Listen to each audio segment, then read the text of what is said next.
With your first News at 6 Sports, here's Lee Timmerman. Dan Schmeeker was 11 years into his head football coaching career at St. Mary's when I first started at KFYR TV, and that was in 1989. Well, today Dan announced he is retiring from the Saints sidelines. We talked with Schmeeker today, standing in the end zone of the field that bears his name. Interesting day is one way to put it. Somewhat a sad day, somewhat a fun day, a whole bunch of different emotions.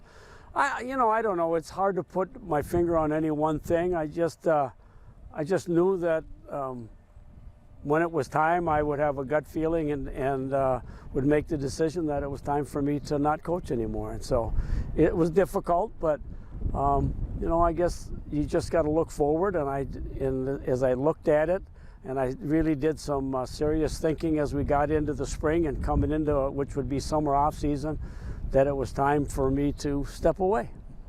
Is it a time flies situation here, 4.5 decades as a head coach? Well, I went by awful fast. Yeah,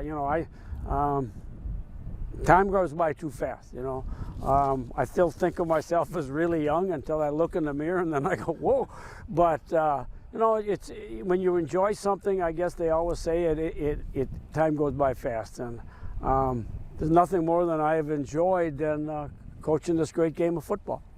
I know behind your name it's going to say 295 wins. I think I know the answer to this question. How many of those victories did the head coach get? None.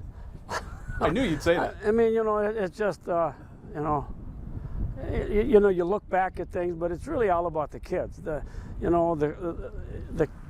kids get the wins. The coaches help them put them in the right direction and put them in a place where they have a chance of success and a hope of success. But it's the kids, and that's why you should coach. And lastly, Schmeeks, what are you going to do now?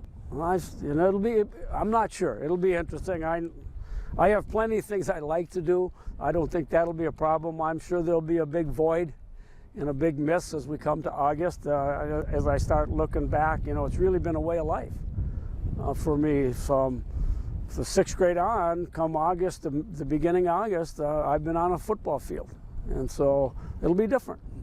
Been a pleasure. Thank you so much. Thank you, LP.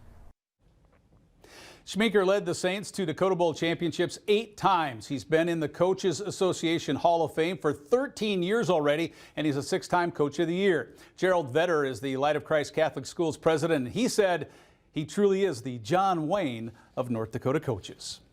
Well, our conversation with Dan was longer than we could show you right now, so please watch all of it at yournewsleader.com. Now, we touched on things like coaching in shorts, the transition from Hughes Field to the Bowl to Schmeeker Field, and how some of the best coaching that they've done happens during seasons where the Saints did not end in the Dakota Bowl. Well, some college baseball this afternoon. DSU is down in Waldorf and splitting a doubleheader, taking game 1 by 1. St. Cloud ends up shutting out UMary. In softball, it was DSU 6-5 and 11-0 over Dakota State. Well, the Aaron Rodgers trade rumors became a reality today. The Packers sent the All-Pro quarterback to the Jets. A combination of draft picks are also part of the deal. The two sides have been talking for weeks. Green Bay has Jordan Love ready to be its starter. WDA tennis this afternoon. St. Mary's is at Minot. This is the top doubles duo here, and this is a little volley between Kylie Fedek of Minot and Naomi Shu of St. Mary's. It goes back and forth. Shu will end up getting the point, but the final here would go to Minot. So Minot wins it 9-0, winning all of the matches today. All right, it's big news today, that's yes. for sure. All right, thanks. We'll be right back after this.